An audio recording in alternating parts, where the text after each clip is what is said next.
بسم اللہ الرحمن الرحیم الحمدللہ رب العالمین والصلاة والسلام علی سید الانبیاء والمرسلین محمد وآلہ واصحابہ اجمعین، اما بعد۔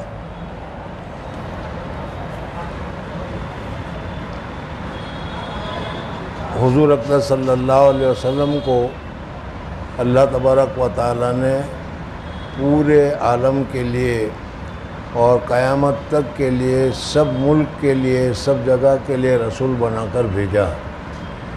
حضور اکرم صلی اللہ علیہ وسلم جو کتاب لے آئے قرآن پاک، اس قرآن پاک میں ایسی نورانیت ہے اور ایسی چیز اللہ تبارک و تعالیٰ نے رکھی ہے کہ قیامت تک کے لیے جو بھی حالات اس میں آتے رہیں گے، سب میں اس کا علاج ہے، سب میں اس کے لیے قرآن پاک میں سب تذکرہ ذکر کیا گیا ہے۔ اس وقت ہم لوگ بہت ہی پریشان ہیں، ہر ملک میں، ہر جگہ ایک ہی حالت ہے۔ پہلے عامتاً مختلف صوبے ہوا کرتے تھے، مختلف علاقے ہوا کرتے تھے، اور اس مختلف علاقے میں کہیں کوئی برائی ہے، کہیں کوئی برائی ہے، کہیں کوئی برائی ہے، کہیں کوئی برائی ہے۔ وہ برائی الگ الگ بھی ہوتی تھی، دوسری بھی ہوتی تھی، کم بھی ہوتی تھی، زیادہ بھی ہوتی تھی، اور اس کی اطلاع بھی لوگوں کو نہیں ہوتی تھی۔ لیکن آج جو ماحول بنا ہے، اس ماحول کے اعتبار سے پورا عالم اور پوری دنیا ایک محلے کے مانند ہو گیا ہے، ایک دیہات کے مانند ہو گیا ہے، ایک گاؤں کے مانند ہو گیا ہے۔ پہلے بمبئی سے یہاں خبر بھیجنے کے لیے بھی ہمارے پاس گھنٹے چاہیے تھے کہ جس کے ذریعے سے خبر پہنچا سکیں۔ آج یہ حالت ہے کہ امریکہ میں اگر کچھ ہوتا ہے تو اسی منٹ میں ہزاروں میل دور ہندوستان میں بھی اس کی اطلاع ہو جاتی ہے۔ اچھا ہوتا ہے تو اس کی بھی، برا ہوتا ہے تو اس کی بھی۔ دوسری بات یہ ہے کہ آج کل جو ماحول چل رہا ہے، اس ماحول میں لنڈن ہوا، امریکہ ہوا، ہندوستان ہوا، پاکستان ہوا، ہر ملک کا حال تقریباً اگر دیکھو تو یکساں ہے۔ ہر جگہ پر نفسانیت، شہوانیت اور مادیت اور اپنا مقصد پورا کرنا، اور اس کے لیے چیزیں ساری کی ساری ہر جگہ پر ہو رہی ہے۔ سمجھ میں آ گیا؟ یہ بات بھی ہم جانتے ہیں کہ جو کچھ ہو رہا ہے اللہ تبارک و تعالیٰ کے کرنے سے ہو رہا ہے، اس وجہ سے کہ خیر و شر سب اللہ تبارک و تعالیٰ کی طرف سے ہے۔ اب یہ جو شر ہے وہ اللہ تبارک و تعالیٰ شر نہیں بناتا، لیکن اللہ تبارک و تعالیٰ نے کچھ اصول بنائے ہیں، کچھ قانون بنائے کہ یہ برا کرو گے تو اس کا اثر یہ ہوگا، یہ کرو گے تو اس کا اثر یہ ہوگا۔ ری ایکشن کے معنی میں ہم اس کو استعمال کرتے ہیں کہ اگر ایسا ہوا، گرمی آئے گی، مارچ کا مہینہ آئے گا تو کیا ہے، گرمی بڑھے گی، پوس کا مہینہ آئے گا تو سردی بڑھے گی۔ سمجھ میں آئے نہیں؟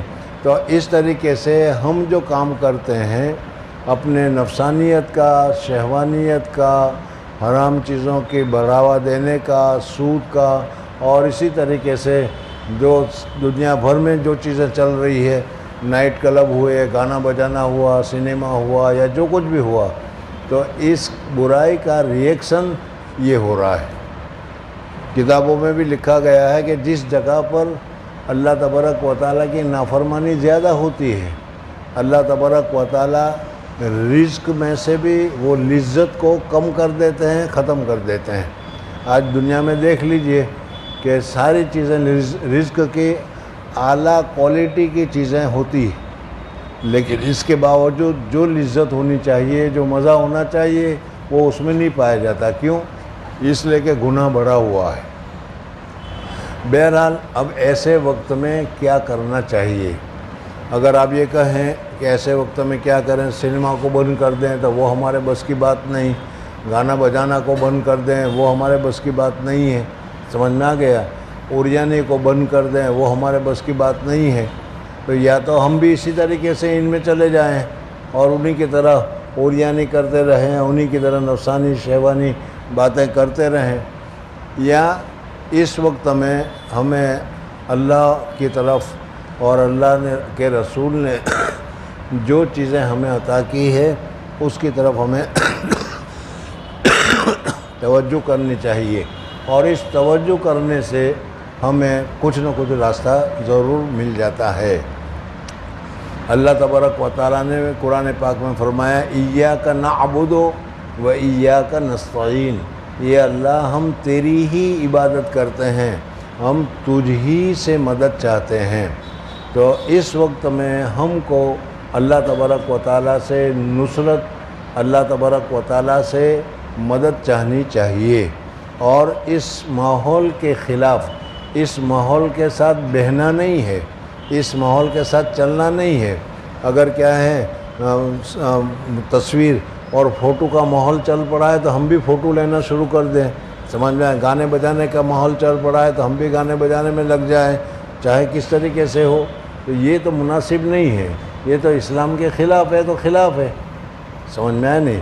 تو میں یہ بتا رہا تھا کہ جس طریقے سے پہلے انبیاء مخصوص زمانے کے لیے آتے تھے، مخصوص قوم کے لیے آتے تھے، سمجھ میں، اب حضور اقدس صلی اللہ علیہ وسلم کو اللہ جل جلالہ و امن والوں نے رحمت للعالمین بنا کر بھیجا ہے۔ اس وجہ سے پورے عالم میں جو حالات ہو رہے ہیں وہ سب جگہ تقریباً یکساں ہی ہے، اور ایک ہی قسم کے چل رہے ہیں۔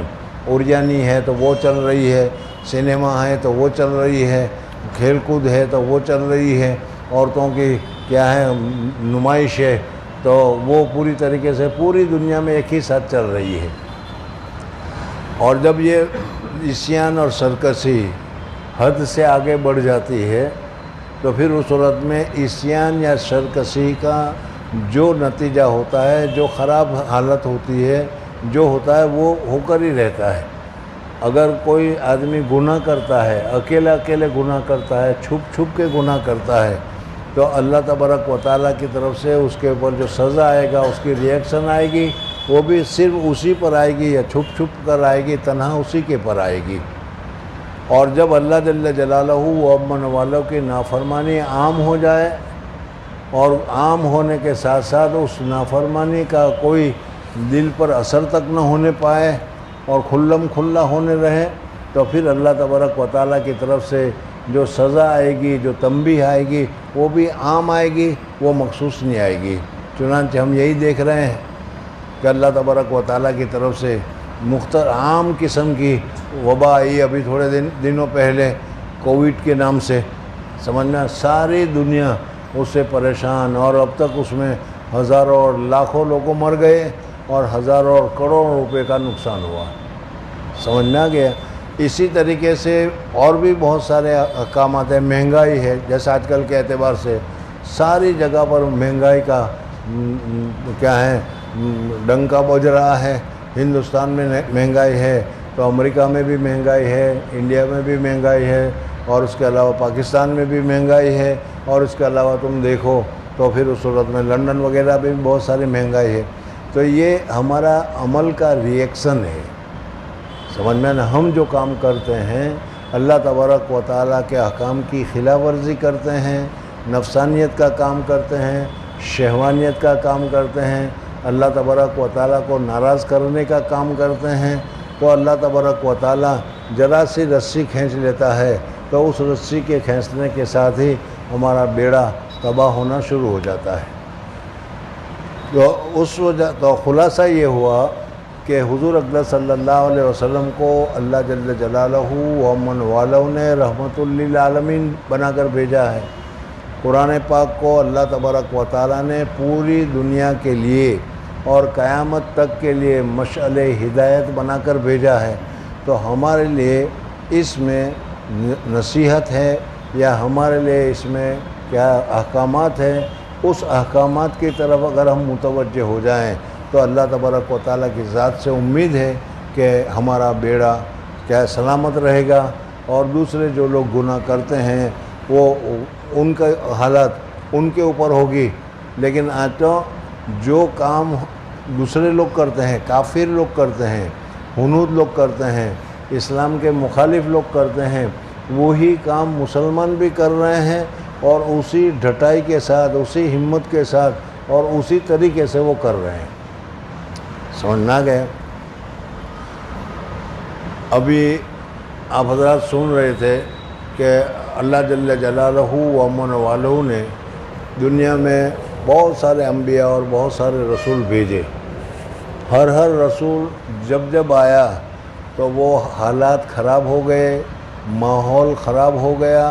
اللہ جل جلالہ و امن والہ نے اسی حالات اور اسی ماحول کو درست کرنے کے لیے ہی اللہ تبارک و تعالیٰ نے ان کو بھیجا.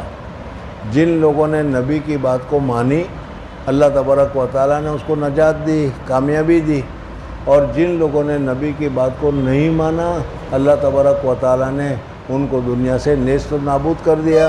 یہ سارے واقعات قرآن پاک کے ہم دیکھ رہے ہیں. سمجھ میں آیا نہیں؟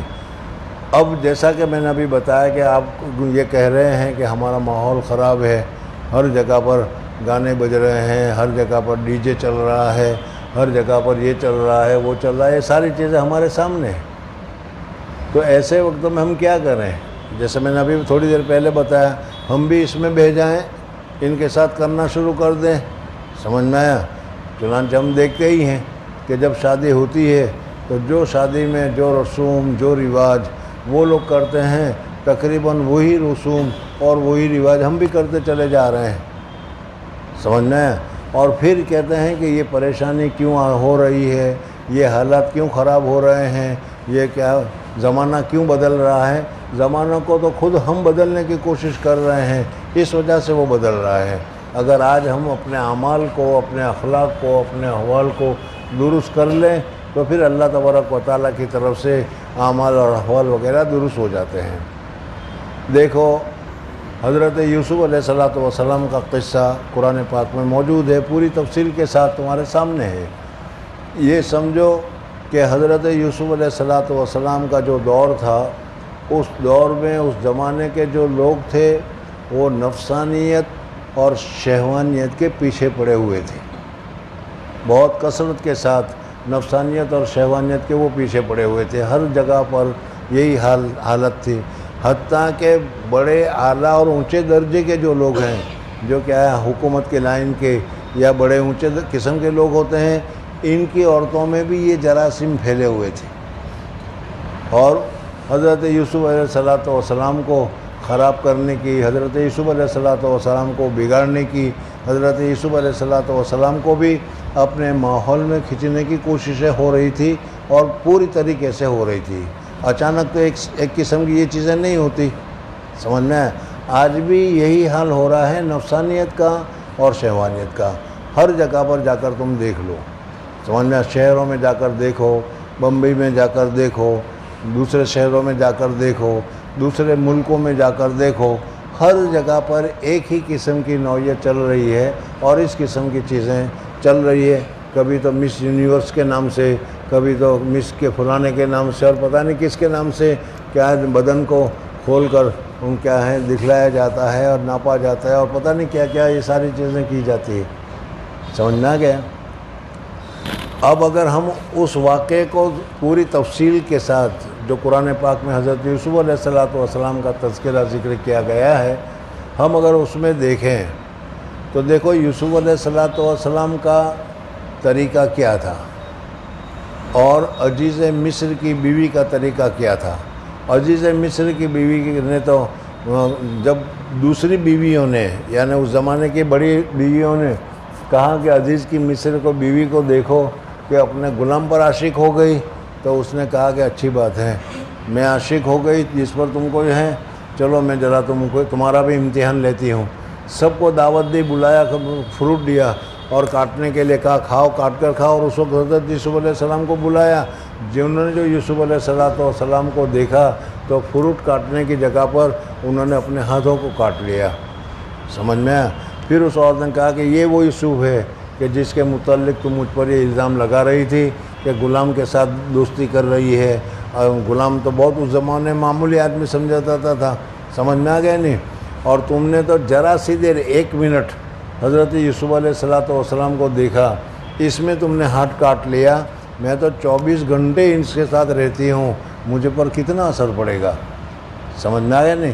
خیر، بہرحال میں یہ بتانا چاہ رہا تھا کہ حضرت یوسف علیہ السلام نے اس نے تو سارا ماحول تیار کر رکھا تھا. آپ نے سنا کہ 7 دروازے تھے, دروازے کے اوپر اس نے کیا ہے تالا بھی لگا رکھا تھا, اور حضرت یوسف علیہ السلام کو بلایا کہ ہی تلک آ جا. سمجھنا ہے, حضرت یوسف علیہ السلام نے کہا کہ نہیں, وما ابرئ نفسی ان النفس لامارۃ بالسوء. اللہ تبارک و تعالیٰ کا مجھے ڈر لگتا ہے, اللہ تبارک و تعالیٰ کا مجھ پر فضل ہے, کرم ہے. الحمدللہ آج ہمارے اوپر بھی اللہ تبارک و تعالیٰ کا فضل ہے, کرم ہے کہ ہم ایمان لے آئے ہیں, ہمارے دل میں ایمان ہے, ہم نبیوں کو مانتے ہیں, رسولوں کو مانتے ہیں, حضور صلی اللہ علیہ وسلم کو مانتے ہیں, حضور اقدس صلی اللہ علیہ وسلم کی تعلیمات کو مانتے ہیں, تعلیمات کو پڑھتے ہیں وغیرہ. ہمارے پر بھی اللہ تبارک و تعالیٰ کا کرم ہے, احسان ہے. سمجھ میں نے. تو حضرت یوسف علیہ السلام نے اس وقت کیا کیا, سارے ماحول کے خلاف, جتنا ماحول تھا اس ماحول کے خلاف انہوں نے کیا ہے اپنا کام کیا کہ مجھے یہ کام نہیں کرنا, مجھے یہ کام نہیں کرنا. اور اس نہ کرنے کے لیے جو ان سے ہو سکتا تھا وہ انہوں نے کیا, بھاگے دوڑے دروازے تک گئے. وہ اللہ کا کرم ہوا کہ اللہ تعالیٰ نے مدد کی. اس وجہ سے کہ جو آدمی من جاہد فینا, قرآن پاک حدیث میں بھی حضور اقدس صلی اللہ علیہ وسلم نے فرمایا ہے, من جاہد فینا, جو ہمارے راستے میں کوشش کرے گا, جو ہمارے راستے میں مجاہدہ کرے گا, جو ہمارے راستے میں محنت کرے گا, اللہ تعالیٰ فرماتے ہیں لنہدینہم سبلنا, ہم ان کے لیے راستے کھولتے چلے جاتے ہیں. تو جس طریقے سے حضرت یوسف علیہ السلام نے اپنی کوشش کی, یعنی وہاں سے اس نے بلایا تو اس کے قریب نہیں گئے بلکہ وہاں سے وہ بھاگے. تو اسی طریقے سے ہم کو بھی جو یہ چیزیں ہو رہی ہے اس کے قریب نہیں جانا ہے, اور اس کے خلاف اس سے دور جانا ہے, بھاگنا ہے. اور بھاگنے کے ساتھ ساتھ اللہ تبارک و تعالیٰ سے مدد چاہیے. وہ تو حضرت یوسف علیہ السلام تھے, ہم تو یوسف علیہ السلام نہیں ہیں, لیکن ہمارے لیے راستہ ہے کہ اللہ تبارک و تعالیٰ نے ہمیں قرآن میں سکھلایا ہے کہ اہدنا الصراط المستقیم, یا کیا ہے ایاک نعبد و ایاک نستعین, ہم تجھی سے مدد چاہتے ہیں. تو ایسے وقت میں اللہ تبارک و تعالیٰ سے مدد چاہنا اور اللہ تبارک و تعالیٰ سے مدد مانگنا یہ ہمارا کام ہے. سمجھنا ہے, حضرت یوسف علیہ السلام نے مدد مانگی, اللہ تبارک و تعالیٰ نے ان کو مقام دے دیا. ان کے علاوہ اگر اس ماحول کو اگر ہم دیکھیں قرآنی نظر سے, قرآن کے اعتبار سے, تو حضرت ابراہیم علیہ السلام کے واقعے کو دیکھو اور آج کے واقعے کو دیکھو. آج کے واقعے میں ہر جگہ پر کفر اور شرک کی کیا ہے تعلیمیں دی جا رہی. اسکول میں دیکھو تو وہاں تعلیم ہے, جہاں دوسری جگہ دیکھو تو وہاں تعلیم ہے, اور آئندہ کوششیں بھی کی جا رہی ہے اور کہا بھی جا رہا ہے کہ ہم اس کو کیا ہندو ملک بنا رہے ہیں, جو بھی ہے. سمجھ میں آئے, یعنی کفریات یا شرکیات کی طرف پوری قوم, پوری توجہ, پوری حکومت, پورا حکومت کا عملہ سب کے سب متوجہ. حضرت ابراہیم علیہ السلام کے زمانے میں دیکھو کہ حضرت ابراہیم علیہ السلام کے والد جو تھے وہ خود مورتیاں بنایا کرتے تھے, اور اس زمانے میں مورتی پوجا کا کتنا دستور تھا اور کس قسم کی چیزیں تھیں وہ آپ حضرت نے حضرت ابراہیم علیہ السلام کے واقعے میں دیکھا ہوگا. حضرت ابراہیم علیہ السلام نے خود اپنے ابا جان سے احترام کے ساتھ کہہ دیا کہ ابا جان, جس راستے پر تم چل رہے ہو, جس راستے کی طرف تم جا رہے ہو وہ راستہ صحیح نہیں ہے. صحیح راستہ جو ہے وہ وحدانیت والا ہے, لا الہ الا اللہ والا راستہ ہے, اس کی میں تمہیں دعوت دیتا ہوں. ابا نے ماننے کے بجائے کہہ دیا چپ, ورنہ تو میں تم کو سزا دوں گا. اب باپ کے ساتھ لڑ تو سکتے نہیں ہیں. سمجھ میں. تو حضرت ابراہیم علیہ السلام نے اللہ تبارک و تعالیٰ سے دعا کی, تو اللہ تبارک و تعالیٰ نے اس جگہ کو چھوڑ کر حضرت ابراہیم علیہ السلام کو فلسطین کی طرف بھیج دیا کہ تم ادھر چلے جاؤ. سمجھ میں. وہاں ویسی پریشانی نہیں تھی, وہاں حضرت ابراہیم علیہ السلام کو بھیجا, لیکن اس سے پہلے امتحان وہاں پر ہو گیا. نمرود نے آگ جلائی پوری. سمجھ میں.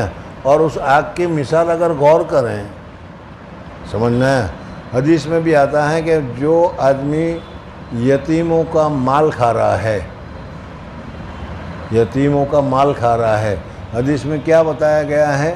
وہ اپنے پیٹ میں انگارے کو بھر رہا ہے کہ نہیں؟ حالانکہ وہ کھا رہا ہے روٹی، ترکاری، بریانی یا جو کچھ بھی ہو، لیکن یتیموں کا مال کھا رہا ہے، حرام کا مال کھا رہا ہے، سمجھ میں آئے؟ تو اپنے پیٹ میں انگارہ بھر رہا ہے۔ اگر اس وقت اس کھانے کو اللہ تبارک و تعالیٰ بدل دے تو ہر جگہ انگارہ ہی انگارہ نظر آئے گا۔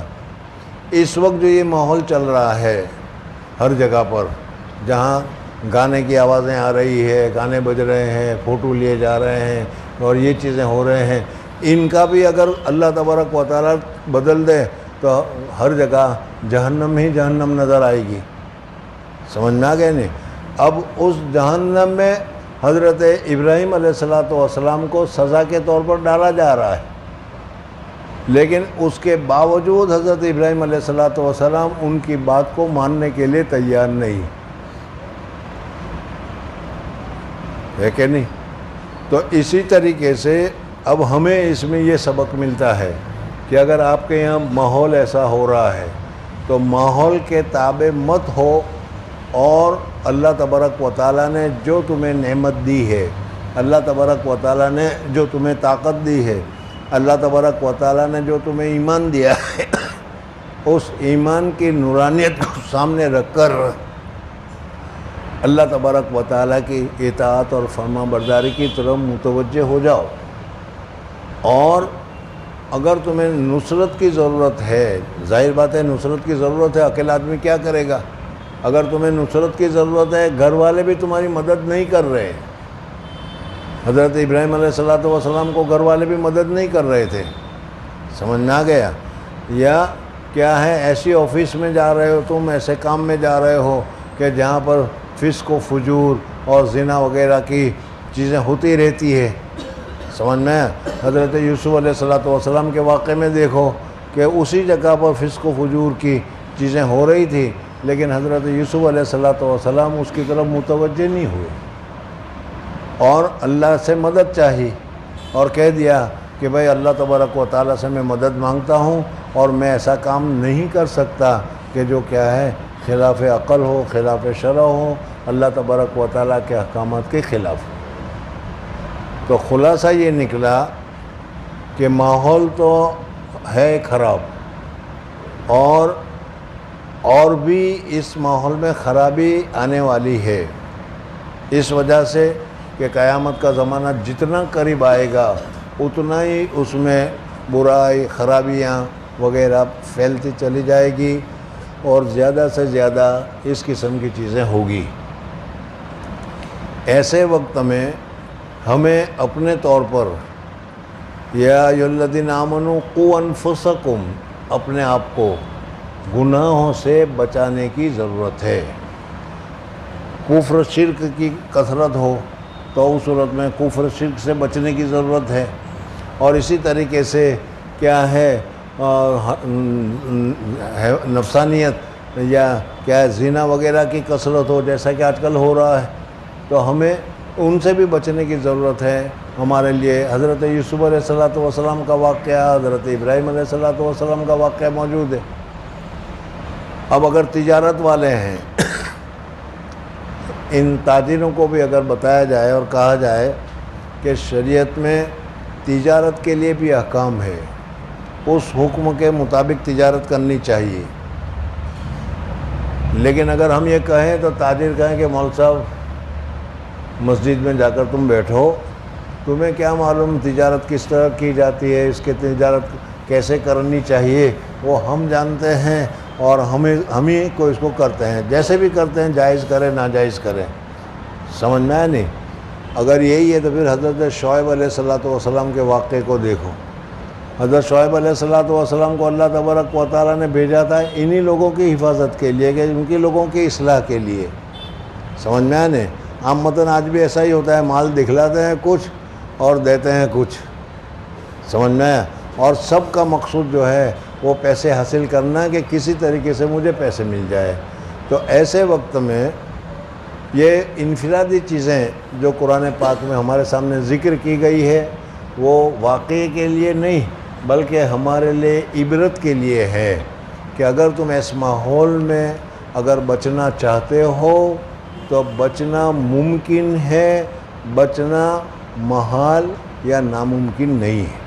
ہاں مشقت آئے گی، تکلیف آئے گی۔ حضرت ابراہیم علیہ السلام کو کتنی تکلیف آئی، حضرت یوسف علیہ السلام کو کتنی تکلیف آئی، سمجھ میں آیا نہیں؟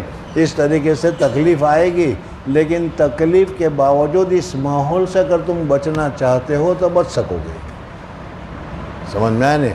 آج ہم میں سے ہر ایک آدمی یہی شکایت کرتا ہے ماحول خراب ہے، ہر جگہ یہ ہے، اخباروں میں یہ ہے، دکانوں میں یہ ہے، راستے پر یہ ہے، فلانی جگہ یہ ہے، بازار میں جائے تو وہاں یہ حالت ہے، اور پھر اس کے علاوہ باغات میں جائے، پارک میں جائے تو وہاں یہ حالت ہے۔ اب اس حالت میں آدمی بچے تو کیسے بچے، سمجھ میں آئے؟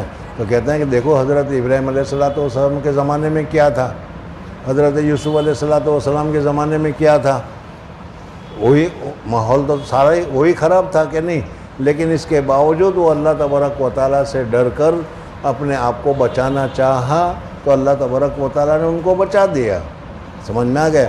آج ہم بھی اگر اللہ تبارک و تعالیٰ کی نافرمانی سے بچنا چاہیں تو سب سے پہلے عزم اور ہمت کی ضرورت ہے۔ ہم لوگوں میں عزم، پکا ارادہ اور ہمت نہیں ہے۔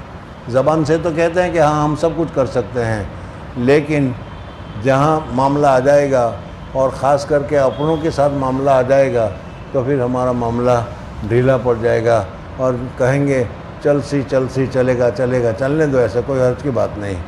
شادی کا موقع آ گیا اور تم نے کہا کہ بھئی یہ خلاف شرع کام ہے، ہمیں نہیں کرنا ہے، وہ گھر والے سر آ گئے، یہ تو کرنا پڑے گا، یہ تو کرنا پڑے گا، سمجھ میں آیا نہیں؟ حضرت یوسف علیہ السلام کے اوپر کتنا پریشر آیا ہوگا، یہ کرنا پڑے گا۔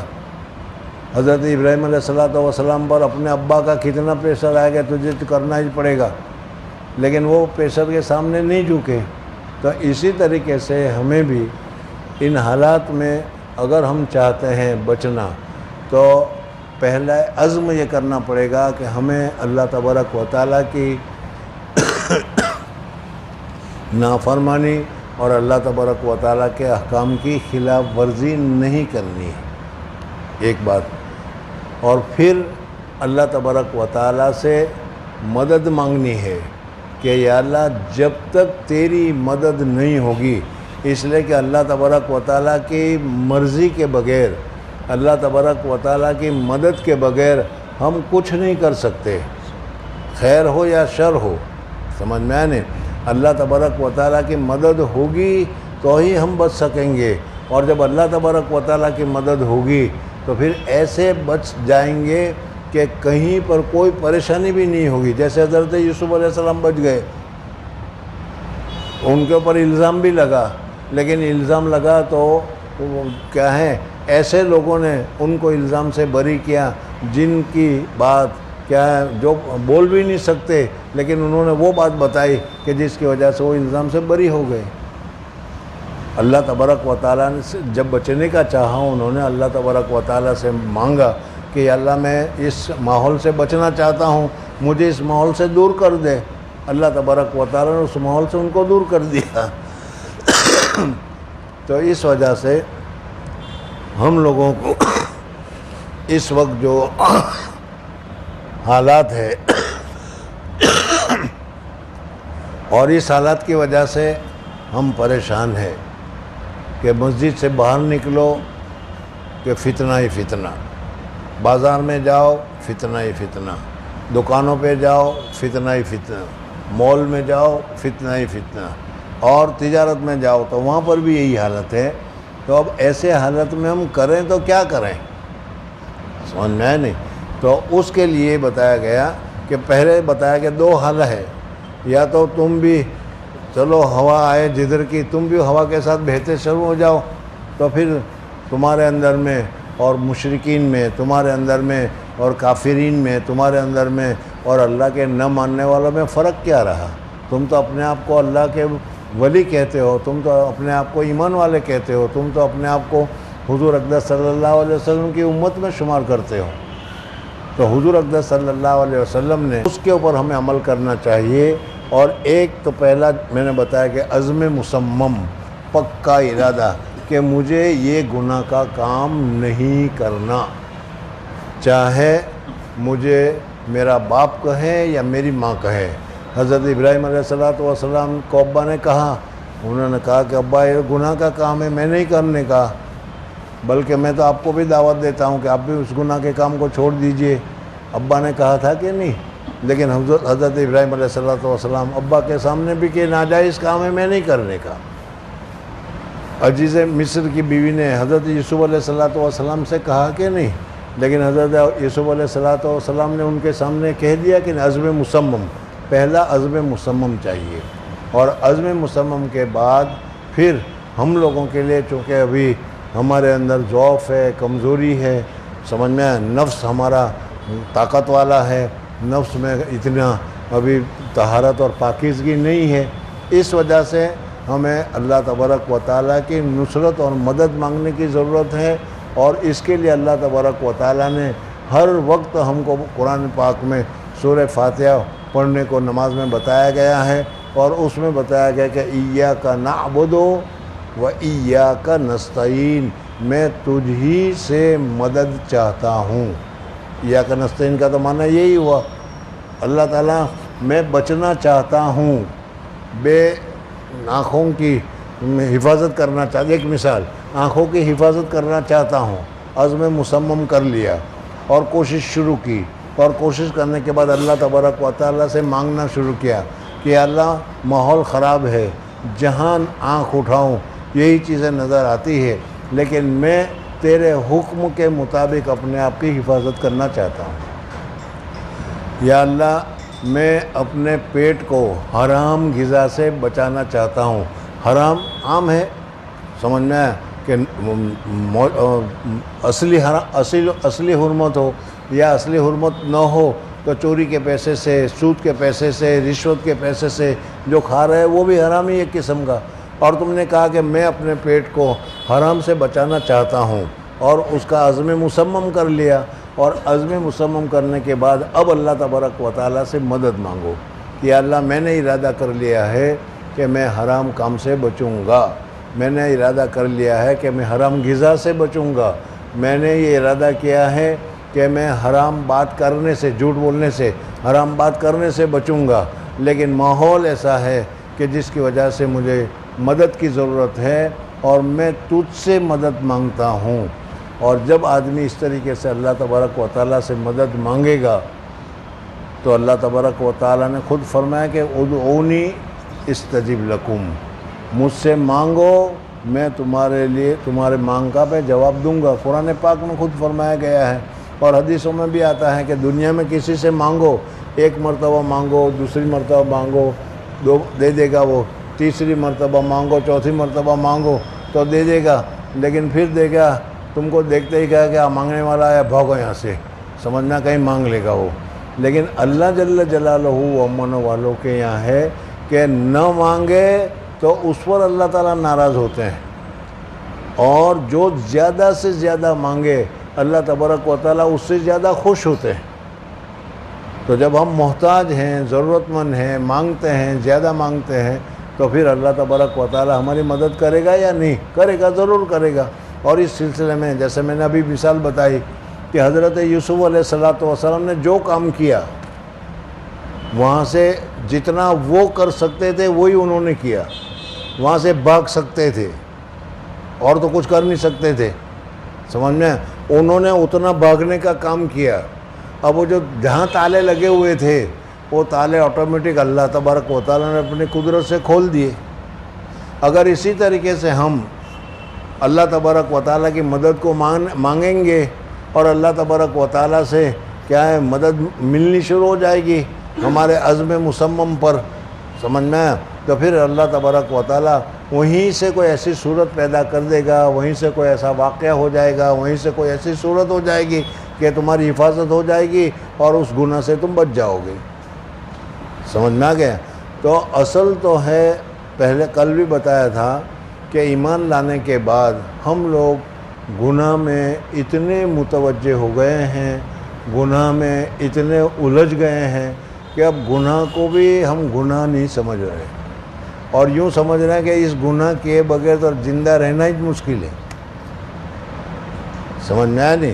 حضرت ابراہیم علیہ السلام کا حالات دیکھ لو کہ اس زمانے میں حالت تھی کہ نہیں کہ مورتی پوجا کرنے کی، کہ بغیر مورتی پوجا کے وہ رہ ہی نہیں سکتے تھے، لیکن حضرت ابراہیم علیہ السلام نے عزم مصمم کر لیا اور اللہ تعالیٰ سے مدد مانگی۔